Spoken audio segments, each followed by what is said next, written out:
Hello everybody, it's Lane. I'll just give you a quick video walk around of our campsite and camper. Just out here on the road of the campsite here, we're at the KLA in Cedar City, Utah, so just about 150 miles northeast of Las Vegas. You'll notice we have a back-end site, so that's actually our preference versus a pull-through. It gives you a little bit more privacy usually. You can see we're at the edge of the campground here. And it also usually will save you money. We're saving probably $5 to $7 a day by going with the back end site. So as long as you got the skills to get your rig backed in, you can save yourself some money and get a better site. Up here you'll see we usually store our bikes underneath the front of the fifth wheel here. Our front compartment, we store the battery for the coach, the paddle board here, some extra blocking. Usually our chairs stack up in here when we're traveling, generator, and then extra tools, and as well as the fishing poles are up in here too. So work our way over to the side here. You'll notice that this site slopes back to front, so the front of the fifth wheel is up in the air a little bit, but I do use pool noodles anywhere there's a head knocker. This is our pass-through compartment. So we got the water panel and all the utility connections here. So I'll try to talk through what's in all these compartments, but we got sewer items, power in the lower compartment, or in the lower tote there. Just miscellaneous cleaning items, an extra water hose in case we need more length. Here's the auto leveling control, so when we get to the campsite, we just, after you get unhooked, we just hit the auto level and the trailer will level itself out. You can also see we've got cable TV at this campground. It never really works that good, but I went ahead and connected it anyway. And then our front black and gray tank connection or dumps are here.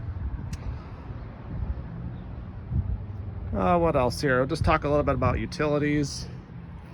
So we've obviously got fresh water coming through the blue hose there. We've got a double filter that works fairly well at cutting down. Mainly it's just the chlorine taste that we're trying to get rid of. So we use a 15 and a 1 micron carbon filter there. It helps make the water a little bit more palatable. We've got our 50 amp electrical connection here, as well as a power conditioner and surge suppressor. I always lock that to the meter no matter where we're at. It's just a good habit. It's about a $300 to $400 piece. For electricity, 50 amps will do the coach just fine. You can see I've got another blue cord here going to the outdoor kitchen. So this one has a nice arc flash here that somebody didn't turn the breaker off when they, you can see right here, somebody didn't turn the breaker off and they pulled their connection out and looks like caused a nice arc flash. But hopefully we're on the 50 amp, otherwise I would not have plugged into that one. But I use the 20 amp circuit there to run the items off the outdoor kitchen, and I've actually got another pedestal on this site where I'm running some more power, so just keeps the breakers from tripping. Especially if we're on a 30 amp site, I'll run multiple supplementary cords to run other items so we don't have issues tripping the breaker. Sewer hose connection for the front set of tanks, so that's our main shower and our front bathroom and the kitchen. You can see that, so this coach has 6 jacks, so it's got the front landing gear, the center jacks, and then the rear jacks back there. We also use what's called X-Chocks in between the wheels. It helps stabilize you a little bit. Otherwise, this is our water connection. This campground's a little sloppy because they're running irrigation over to the grass off of the freshwater connection without a backflow preventer, so that's kind of a no-no. I might go ahead and disconnect that.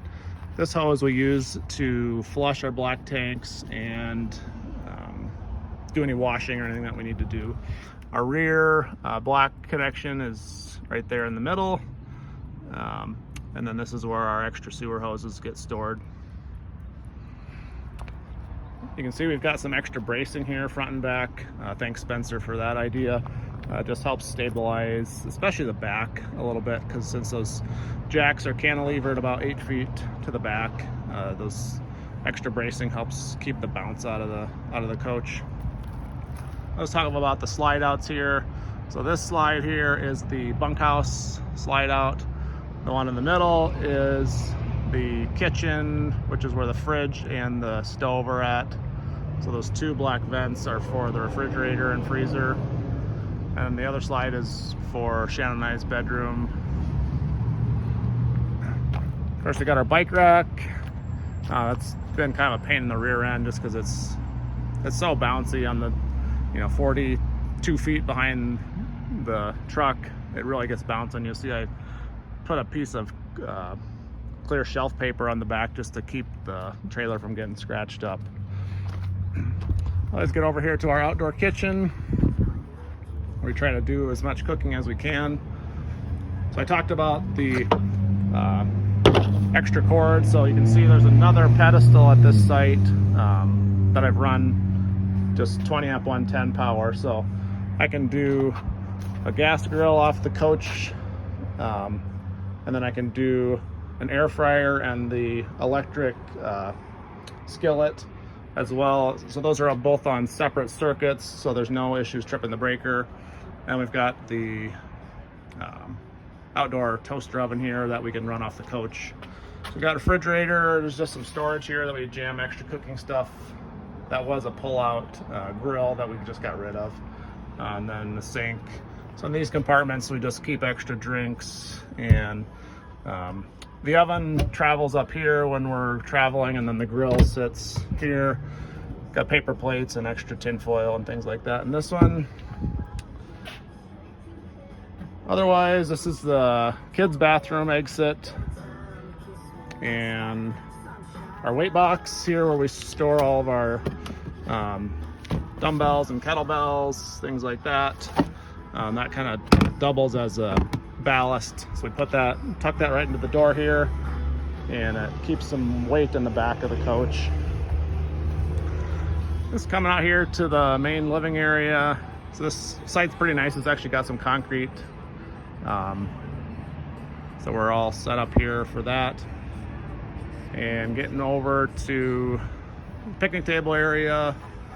So this is the campground's picnic table. That white table there we travel with everywhere we go. Main entrance door is here. And then just getting around to the other side of the pass-through compartment. Try to explain what's in all. So we actually have tons of volume. All this stuff easily fits in there once we get traveling.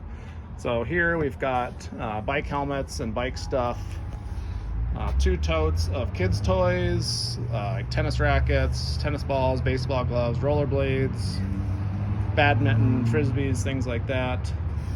The green tote is for blocking and extra straps and things like that we need to set the coach up right when we get there. So we usually just throw that in the truck because it's almost always dirty, and it's the last thing that we need.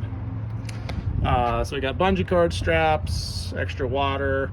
This one's got more stuff for exercising, tools, freshwater freshwater tote that we store extra hoses and the water filter and things like that when we're traveling. Life jackets, extra rugs. Of course, RC cars, gotta have those. Let's see what else here. I guess I missed this on the other side, but coach has got 2 propane tanks, 2 30-pounders, which in our experience, we just filled the one for the very first time after, several weekend outings and then living in it for nearly 3 months. We use mostly electricity, so we don't use the furnace or the gas water heater. We're on electricity almost exclusively, so that saves a lot on propane. Because if you're on the furnace, you can burn up a tank of propane in a couple days. That's about it here. I'll get a little bit wider view, look right into the sun. So we got both of the awnings out to get a little shade. Kids are set up over here on the rug, and that's about it.